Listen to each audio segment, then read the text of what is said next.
മോളെ നീ ചായ കുടിക്ക്. രവി, മോൾ എന്തിനെങ്ങനെ കരയുന്നേ? അവൾക്ക് എന്ത് പറ്റിയതാ? ഒന്നുമില്ലമ്മ, അവള് പരീക്ഷയുടെ ഒക്കെ കാര്യം ഓർത്ത് പേടിച്ച. അമ്മൂമ്മയുടെ പൊന്നു മോള് വിഷമിക്കേണ്ട. മോളെ മിടുക്കിയല്ലേ, ഇങ്ങനെ അങ്ങ് ഭയന്നാലോ?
ഈ ട്യൂഷൻ സെന്റർ നടത്തുന്ന പ്രകാശിന്റെ അച്ഛൻ നിങ്ങളല്ലേ?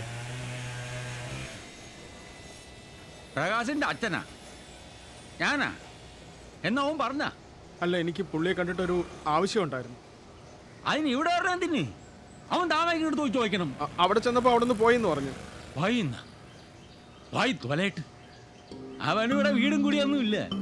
ഇവിടെ വല്ലതും വന്ന മരിച്ചു എൻ്റെ അമ്മയാണ് ഞാൻ അവനെ കല്ലെടുത്തെറിഞ്ഞു ഓട്ടിക്കും. അത്രയ്ക്ക് കലിയുണ്ട് സാറേ എനിക്ക്. സാറിനറിയാം, സ്വന്തം തള്ള ആശുപത്രിയിൽ ചാവാൻ കടന്നപ്പോ ഒന്നും നോക്കാത്തവനാണ്. അല്ല, ഇവിടെ അല്ല പിന്നെ എവിടെ അന്വേഷിച്ചാൽ അറിയാൻ പറ്റും? അവന്റെ കാര്യം ഒന്നും എനിക്ക് അറിഞ്ഞൂടാ. അവനായി അവന്റെ പാടായി. അവന് മാലിയിലെന്തര ഉദ്യോഗം കിട്ടിയെന്ന പോയിന്ന കേട്ട്. അവൻ മാലിയിലെന്നല്ല ചന്തലിൽ പോയാലും കോണം പിടിക്കൂല. അത്രയ്ക്ക് ഞങ്ങളെ ദ്രോഹിച്ചവനാണ്. ഞങ്ങളെ മാത്രമല്ല, പാവം പിടിച്ച ആ കെട്ടിയവളെ അവൻ പോയ പിന്നെ അവള് വേറെ കെട്ടി. അവൾ അന്തസ്സായിട്ട് ജീവിക്കണം. ആ പെണ്ണ് രക്ഷപ്പെട്ടെന്ന് പറഞ്ഞാൽ മതിയല്ലേ സാറേ?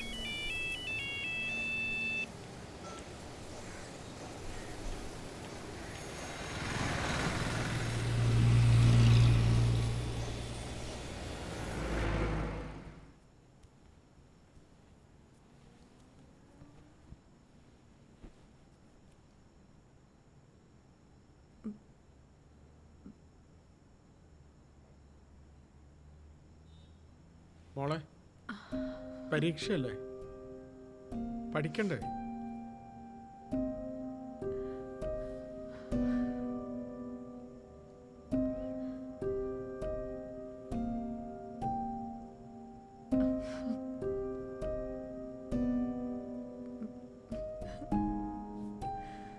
മോൾ ഉറങ്ങിക്കോ.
ആശാനെ ആശാനെ ഒന്നേ.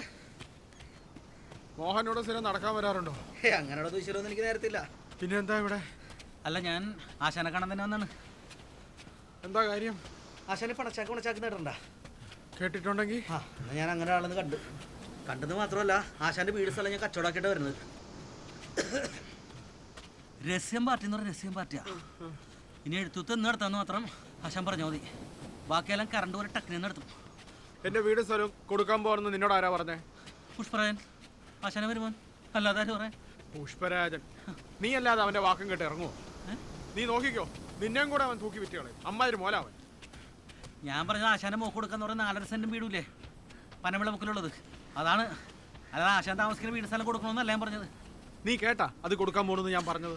ഇല്ല, ഞാൻ കേട്ടില്ല. പക്ഷെ പുഷ്പരാൻ പറഞ്ഞ നിങ്ങൾ തമ്മിൽ എന്തൊക്കെയോ ഒരു ധാരണയിൽ എത്തിയെന്നാ പറഞ്ഞത്. അല്ല, എന്തായാലും ആശാൻ മൂത്തം കൊടുക്കാനുള്ളതല്ല. ഓ ആശാനെ നിന്ന് ഓക്കെ, അങ്ങോട്ടിരിക്കുക. എനിക്ക് നടന്ന് സംസാരിച്ച് ശ്വാസം കിട്ടൂല. പിന്നെ ഈ മണ്ണും കൂടി ആകുമ്പോഴേ കാലിലെ മസിൽ പിടിക്കും. ഓ പോയിരി. വാ.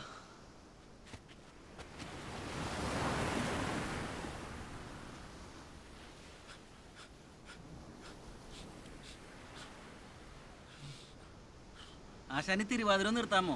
കാര്യം പറഞ്ഞു. മോഹന, എന്റെ മോക്ക് എന്ത് കൊടുക്കണം, എപ്പോൾ കൊടുക്കണം എന്ന് ഞാനാണ് തീരുമാനിക്കുന്നത്. അല്ലാതെ ജോലിയും കൂലിയും ഇല്ലാതെ നടക്കുന്ന പുഷ്പരാജൻ പറയുന്ന കണക്കിനല്ല ഞങ്ങൾ കാര്യങ്ങൾ തീരുമാനിക്കുന്നത്. ആശാൻ എടുത്തടിച്ചിങ്ങനെ പറയല്ലേ, ഒന്നുകൂടി ആലോചിച്ചിട്ട് സമാധാനമായിട്ടൊരു തീരുമാനം എടുത്താൽ മതി. ഞാനതുവരെ എന്തെങ്കിലുമൊക്കെ പറഞ്ഞാൽ പാർട്ടിനെ പിടിച്ചെടുത്തിക്കോളാം. ഇതിലിപ്പോൾ ആലോചിക്കാനും തീരുമാനിക്കാനും ഒന്നുമില്ല. നീ ആ പുഷ്പരാജന്റെ കാര്യം പറഞ്ഞ എന്റെ പിറകെ വരരുത്. നീ ചെല്ല്. എല്ലാം ശരിയാന്ന് ഒരുമാതിരി കരപ്പനടിച്ച് തോർത്തു പോലെയല്ല. ആശാൻ ഇതുപോലെ ഒരു പാർട്ടിന് ഒത്തിട്ടും പാടാണ്. ഇതാകുമ്പോൾ ടെക്കിന് കാര്യം നടക്കും, ചോദിക്കണ കാശും കയ്യിലിരിക്കും. ആശാൻ ഒന്നുകൂടി ഞാനേ 2 റൗണ്ട് കൂടെ നടന്നിട്ട് വരാം. നീ പോവല്ലേ? ഞാൻ കുറച്ചു നേരമൊക്കെ ഇരുന്നൊന്ന് ദേഹമൊക്കെ തണുപ്പിച്ചിട്ടേ പോണുള്ളൂ.